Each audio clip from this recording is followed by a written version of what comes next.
Hi friends, this is Ravi Bide. ఈరోజు ఒక చాలా ఇంట్రెస్టింగ్ కేసు గురించి నేను మీతో డీటెయిల్డ్గా ఎక్స్ప్లెయిన్ చేస్తాను. ఒక ఆటో ఇమ్యూన్ ఆర్థరైటిస్ అలాగే సయాటికా ఈ రెండు పెయిన్స్ తోటి చాలా ఎక్కువగా బాధపడుతున్న ఒక పేషెంట్ ఏ విధంగా వీటి నుంచి బయటపడింది అనేది మొత్తం సినారీ ఎక్స్ప్లెయిన్ చేస్తాను. అయితే ఇది ఈజీగా జరగలేదు. కొన్ని కేసుల్లో మనకి రికవరీ అనేది చాలా టైం పడుతుంటుంది. ఎందుకంటే సొల్యూషన్ ఇచ్చినప్పుడు ఒక్కోసారి వెంటనే అది సొల్యూషన్ పనిచేయదు. కాంప్లికేషన్స్ వస్తుంటాయి. ఆ కాంప్లికేషన్స్ ఎందుకు వచ్చినాయి అనేది పూర్తిగా ఇన్వెస్టిగేషన్ చేసి ఆ కాంప్లికేషన్ని ఫిక్స్ చేసుకుంటూ ఆల్మోస్ట్ ఒక ఏదో మర్డర్ మిస్టరీని ఛేదిస్తున్నట్టు, ఏదో డిటెక్టివ్ వర్క్ జరుగుతున్నట్టు జరిగి ఫైనల్గా ఆ రూట్ కాజ్లన్నీ ఫిక్స్ చేసుకుంటూ వెళ్తే సొల్యూషన్ బయటపడుతుంది. ఫైనల్గా పేషెంట్కి ఆ జబ్బు నుంచి విముక్తి లభిస్తుంది. ఈ పేషెంట్ విషయంలో ఏం జరిగింది మొత్తం డీటెయిల్గా చెప్తాను. ఆల్మోస్ట్ ఈ పేషెంట్ రికవర్ కావడానికి 6 months ఎంతో టైం పట్టింది. 6 months to 7 months టైం పట్టింది. ఎందుకంత టైం పట్టింది, ఏమేమి కాంప్లికేషన్స్ వచ్చినాయి, ఏం జరిగింది ఆయన బాడీలో, ట్రీట్మెంట్ ఇస్తున్నప్పుడు ఏంటి రియాక్షన్స్ వచ్చినాయి, మొత్తం క్లియర్గా చెప్తాను. చాలా ఇంట్రెస్టింగ్ ఉంటుంది. చివరి దాకా వీడియోని చూడండి. అయితే వీడియో టాపిక్లోకి వెళ్ళే ముందు మీకు ఒక విషయం చెప్పాలి. రెవిడే న్యూట్రిషన్ నుంచి, అంటే మా సప్లిమెంట్స్ మ్యానుఫ్యాక్చరింగ్ కంపెనీ నుంచి మీకు సప్లిమెంట్స్ ప్రస్తుతం చాలా హ్యూజ్ డిస్కౌంట్స్లో లభిస్తున్నాయి. ఈ మార్చి 5th వరకు, అంటే ఈరోజు 4th అండ్ రేపు 5th, ఈ మార్చి 5th డే ఎండ్ అయ్యేంత వరకు ఎవరైతే సప్లిమెంట్స్ కొనుక్కుంటారో వాళ్ళకి మేము వర్క్షాప్ అప్పుడు ఇచ్చే డిస్కౌంట్స్లో ఇస్తున్నాం. అంటే సేమ్ ఆ డిస్కౌంట్స్ మీకు వర్క్షాప్ అప్పుడు చాలా హ్యూజ్ డిస్కౌంట్స్ ఉంటాయి సప్లిమెంట్స్ మీద. సేమ్ అవే డిస్కౌంట్స్ ఇప్పుడు మీకు లభిస్తాయి. ఇది అమెజాన్లో కాదు, మీరు డైరెక్ట్గా ఈ స్క్రీన్ మీద కనిపిస్తున్న నెంబర్కి కాల్ చేసి కానీ వాట్సాప్ మెసేజ్ చేసి కానీ మీ రిక్వైర్మెంట్ చెప్తే వాళ్ళు మీకు ఎంత అవుతుంది, ఎంత డిస్కౌంట్ అవుతుంది వస్తుంది మీకు మొత్తం అన్నీ చెప్తారు. అలాగే మీకు ఎలా పర్చేస్ చేయాలి, ఒకవేళ మీకు క్రెడిట్ కార్డ్తో పర్చేస్ చేస్తారా లేకపోతే ఫోన్పేతో పర్చేస్ చేస్తారా, సో అన్ని పర్చేస్ ఆప్షన్స్ అవైలబుల్ ఉన్నాయి. మీకు ఒకవేళ క్రెడిట్ కార్డు ఉన్నా కూడా మీకు లింక్ పంపిస్తారు, దాని నుంచి మీరు పర్చేస్ చేయొచ్చు. సో అదండి, రేపు ఈ మార్చి 5th నైట్ దాకా ఈ అవకాశం మీరు సద్వినియోగం చేసుకోండి. అండ్ ఇంకొక కాదు, బేసికల్లీ టాపిక్లోకి వెళ్ళిపోదాం. సో ఒక 6 months 7 months బ్యాక్ ఇంచుమించుగా ఆ టైంలో ఒక 30 years ఏజ్ ఉన్న ఒక పర్సన్ రావడం జరిగింది. ఆయనకి యాంకిలోజింగ్ స్పాండిలైటిస్ ఉంది, సయాటికా ఉంది అని నాకు చెప్పడం జరిగింది. అయితే అది ఆయన్ని డయాగ్నోస్ చేస్తే తెలిసింది ఏంటంటే ఆయనకి యాంకిలోజింగ్ స్పాండిలైటిస్ కాదు, బట్ ఆటో ఇమ్యూన్ ఆర్థరైటిస్ అయితే ఉంది. ఎందుకంటే ఆయనకి అంటే యాంకిలోజింగ్ స్పాండిలైటిస్ వాళ్ళకి వచ్చి ఏరియాస్లో కాకుండా కొంచెం డిఫరెంట్ ఏరియాస్లో and different kinds of pain నాకు ఉందనే విషయం అర్థమైంది. ఆయనకి హిప్ జాయింట్స్ దగ్గర చాలా ఎక్కువగా పెయిన్ వచ్చింది. అది ఇనీషియల్గా ఏవియన్ అనుకున్నప్పటికీ అది ఏవియన్ కాదు. ఏవియన్ అనేది ఏంటంటే అవస్కులర్ నెక్రోసిస్ అనేది హిప్ జాయింట్స్ అరిగిపోతే వస్తుంది పెయిన్. బట్ ఈయనకి అరగడం కాదు, ఈయనకి ఇన్ఫ్లామేషన్ వల్ల పెయిన్ వస్తుంది. అంటే ఇది డెఫినెట్లీ, అండ్ ఆయనది హెచ్ఎస్సిఆర్పి కానీ ఈఎస్ఆర్ కానీ హై ఉన్నాయి. సో ఆబ్వియస్లీ ఇది ఆర్థరైటిసే, బట్ ఇది auto immune arthritis. At the same time ఆయనకి సయాటికా ఇష్యూ కూడా ఉంది, సయాటికా పెయిన్ కూడా ఉంది. అంటే ఆయనకి ఆటో ఇమ్యూన్ వల్ల వచ్చిన ఈ ఆర్థరైటిస్ ఏదైతే ఉందో అక్కడ మీకు ఇన్ఫ్లమేషన్ వల్ల పెయిన్ వస్తుంది. అలాగే ఆయన బోన్స్ కూడా చాలా క్షీణించినాయి అన్నమాట. సో అందువల్ల సయాటికా పెయిన్ కూడా వచ్చింది. సో 2 ఇష్యూస్ ఉన్నాయి ఆయనకి, 2 రకాలుగాను ప్రాబ్లం ఉంది, చిన్న వయసు. సో ఆబ్వియస్లీ మనకి సయాటికా పెయిన్ చిన్న వయసులో వచ్చిందంటే ఒకటి గ్యారెంటీగా మనం అనుకోవచ్చు, ఆయన డైజెషన్ చాలా వీక్గా ఉందని. అఫ్కోర్స్ డైజెషన్ వీక్గా ఉంది కాబట్టే ఆయనకి ఈ ఆటో ఇమ్యూన్ ఆర్థరైటిస్ వచ్చింది. ఆటో ఇమ్యూన్ ఆర్థరైటిస్ దానికి ఏమైనా పేరు ఉందా అంటే మనకి ఏంటంటే కొన్ని ఆటో ఇమ్యూన్ ఆర్థరైటిస్లకి పేర్లు పెట్టలేదు. ఇప్పుడు మామూలుగా రొమటైడ్ ఆర్థరైటిస్ ఒకటి ఉంటుంది, యాంకిలోజింగ్ స్పాండిలైటిస్ ఒకటి ఉంటుంది, ఇలా డిఫరెంట్ ఆర్థరైటిస్లు ఉంటాయి. కానీ ఈ కొన్ని వాటికి పేర్లు పెట్టదు. సో ఈ ఇష్యూ కూడా పేరు పెట్టలేదని అనుకోవాలి. యాక్చువల్లీ ఆటో ఇమ్యూన్ ఆర్థరైటిస్ అనుకుంటాం మనం. ఎనీవే ఆయనకి ఆటో ఇమ్యూన్ ఆర్థరైటిస్ ఉంది కాబట్టి ఇవి తగ్గించాలి, హిప్ పెయిన్ తగ్గించాలి, సయాటికా పెయిన్ తగ్గించాలి. సో ఆయనకి ఏంటంటే ఈ ఆటో ఇమ్యూన్ తగ్గడం కోసం ఆటో ఇమ్యూన్కి సంబంధించిన ట్రీట్మెంట్ ఇవ్వడం జరిగింది. డైజెషన్ ఫిక్స్ చేసే సప్లిమెంట్స్ ఇవ్వడం జరిగింది. ఆటో ఇమ్యూన్ కోసం ఎవ్రీడే డైట్ ఇవ్వడం జరిగింది. అదే టైంలో సయాటికా ఇష్యూని రివర్స్ చేయడం కోసం ఎముకలు గట్టిపడడానికి గ్లూకోజ్మిన్ ఇలాంటివి ఇవ్వడం జరిగింది. సాధారణంగా ఏంటంటే ఆటో ఇమ్యూన్ ఆర్థరైటిస్ ఉన్న వారికి గ్లూకోజ్మిన్ ఇవ్వం. గ్లూకోజ్మిన్ కానీ ఇతరత్ర బోన్ రీజనరేట్ చేసి సప్లిమెంట్స్ కానీ వెంటనే ఇవ్వం. ఎందుకంటే ఇన్ఫ్లమేషన్ ఎక్కువ ఉన్న టైంలో బోన్ రీజనరేషన్ కోసం ట్రై చేయకూడదు. ఇన్ఫ్లమేషన్ తగ్గాక ఆర్థరైటిస్ తగ్గాక అప్పుడు మాత్రమే బోన్ రీజనరేషన్ కోసం ట్రై చేయాలి. సో ఈయన విషయంలో ఏంటంటే ఒకటి ఇన్ఫ్లమేషన్ తగ్గడం కోసం డైట్ ఇస్తూనే ఆయనకి డైజెషన్ ఇష్యూస్ పెద్దగా లేవు కాబట్టి మనకి డైజెషన్ వల్ల ఎక్కువ కాలం పాటు డైజెషన్ అంటే ఆయన న్యూట్రిషన్ అబ్జర్ప్షన్ తక్కువ ఉన్నప్పటికీ పెద్దగా ఆయనకి మోషన్ ప్రాబ్లం కానీ అవి లేవని చెప్పేది వచ్చినప్పుడు. సో మనం స్టార్టింగ్ నుంచి కూడా గ్లూకోజ్ మీద ఇవ్వచ్చు and at the same time ఈ రవి విద్య డైట్ ఇవ్వచ్చు అని ఎగ్జామ్షన్స్తో వెళ్ళినప్పుడు ఆయనకి ఏమైందంటే హిప్ పెయిన్ ఏదైతే ఉందో అంటే ఆటోఇమ్యూన్ ఆర్థరైటిస్ ఏదైతే ఉందో అది తగ్గిపోయింది. అది చాలా క్విక్గానే 2 monthsలో తగ్గిపోయింది. సయాటికా పెయిన్ ఇంకా తగ్గలేదు, తగ్గుతూ ఉంది, చాలా తక్కువ తగ్గింది యాక్చువల్లీ ఆ టైంలో. కానీ ఆయనకి కొత్తగా డైజెషన్ ఇష్యూస్ స్టార్ట్ అయినాయి. ఎందుకని? అంతకుముందు ఆయన డైజెషన్ బాగుంది, మోషన్ చాలా ఫ్రీగా ఉంది అని అన్న విషయం ఏంటంటే ఆయన అప్పట్లో ఆయనకి ఏవైతే పడవో అవి తినేవి కాదు బేసికల్లీ. బట్ రవి విద్య డైట్లో ఆ డైట్లో ఏమున్నాయో అన్నీ తినాలి. అందులో high protein high fibre foods ఉండడం వల్ల ఏమైందంటే అవి డైజెస్ట్ చేయడం ఈ కష్టమయ్యి ఆయనకి బ్లోటింగ్ ఇవన్నీ స్టార్ట్ అయినాయి. సో ఏంటి ఎందుకు కష్టమైందని చెప్పేసి అప్పుడు ఆయనకి ఎండోస్కోపీ విత్ ఆర్యుటి టెస్ట్ చేయించడం జరిగింది.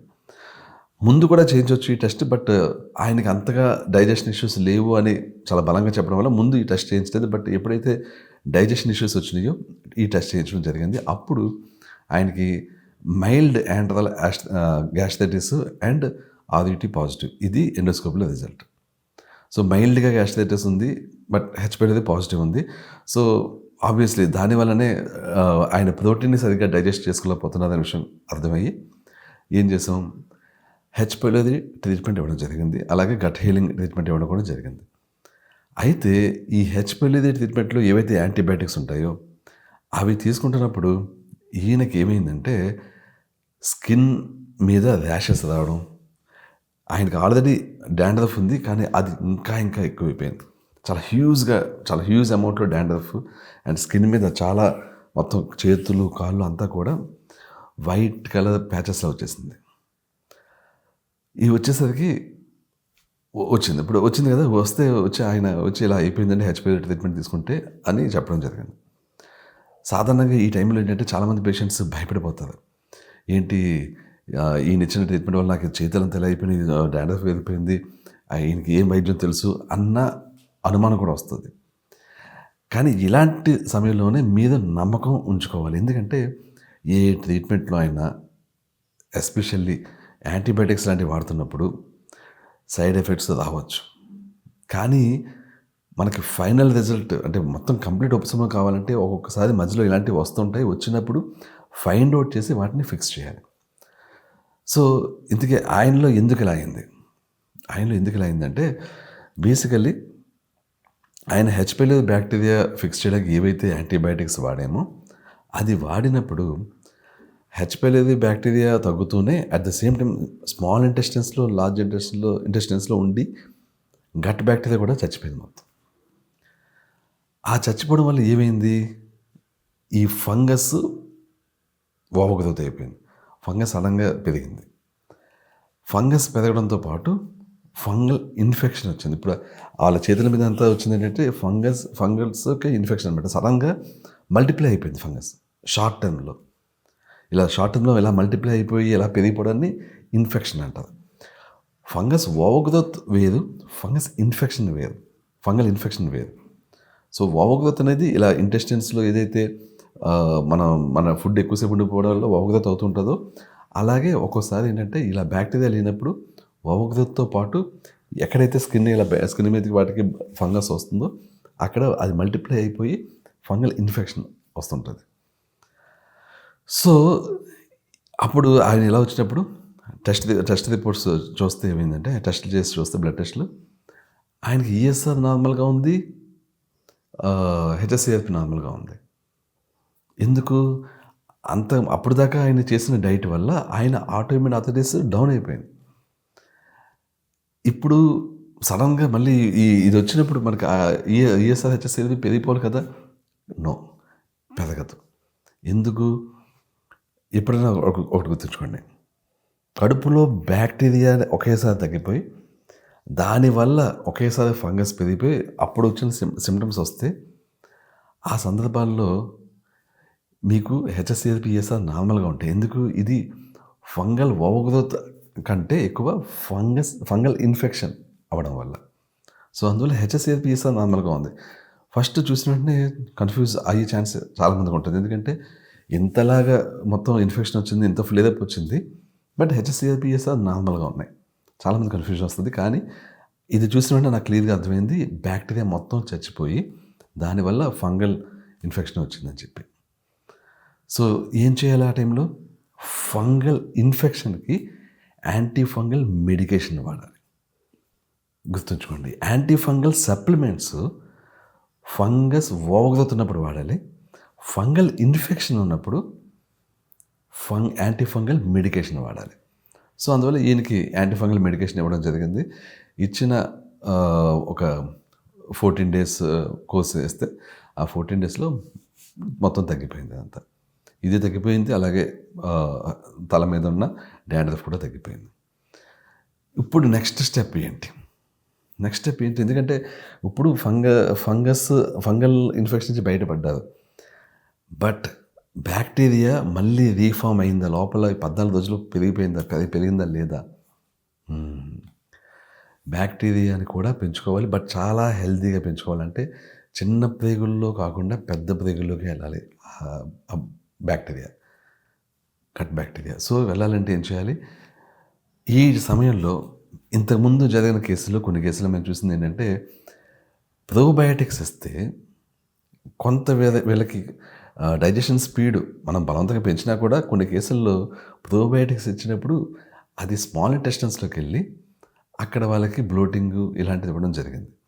సో, సప్లిమెంట్స్ కంటే చెప్పాలంటే వేరే ఫార్మాట్స్‌లో బ్యాక్టీరియా పెరిగేలా చేసుకుంటే బెటర్. చాలామందికి చాలా బాగా పనిచేసేది milk kefir. So, milk kefir వాడినప్పుడు ఏమవుతుందంటే, మిల్క్ కెఫీర్ అనేది ఆల్మోస్ట్ లార్జ్ ఇంటెస్టైన్స్‌ని టార్గెట్ చేసి, ఈ స్మాల్ ఇంటెస్టైన్స్‌లో బ్యాక్టీరియా ఓవర్‌గ్రోత్ కాకుండా డైరెక్ట్‌గా లార్జ్ ఇంటెస్టైన్స్‌లోకి వెళ్ళి అక్కడ మంచి బ్యాక్టీరియా పెరిగేలా చేస్తుంది.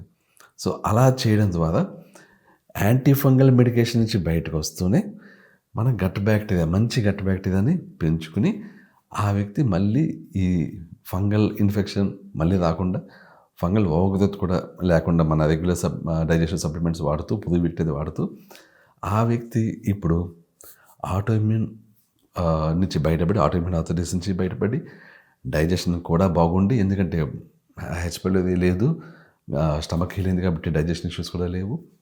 యాసిడ్ ఎలాగో మనం పెంచుతున్నాం ప్రివిక్ట్ అండ్ బీటీఎన్హెచ్సిఎల్ ఇలాగ డైజెషన్ సప్లిమెంట్స్ వాడడం వల్ల. అండ్ ఆ వ్యక్తికి ఏంటంటే మొత్తం ఇవన్నీ కూడా క్యూర్ అయినాయి. సయాటికా సంగతి ఏంటి? సయాటికా హాఫ్ వేలో ఉన్నది ఆయన. అంటే బోన్స్ ఏవైతే ఆయనవి డీజనరేట్ అయినాయో అవి రీజనరేట్ చేయడానికి స్లోగా వెళ్తున్నాం, ఫాస్ట్గా వెళ్ళట్లేదు. ఫాస్ట్గా కూడా వెళ్ళొచ్చా? ఎస్, వెళ్ళొచ్చు.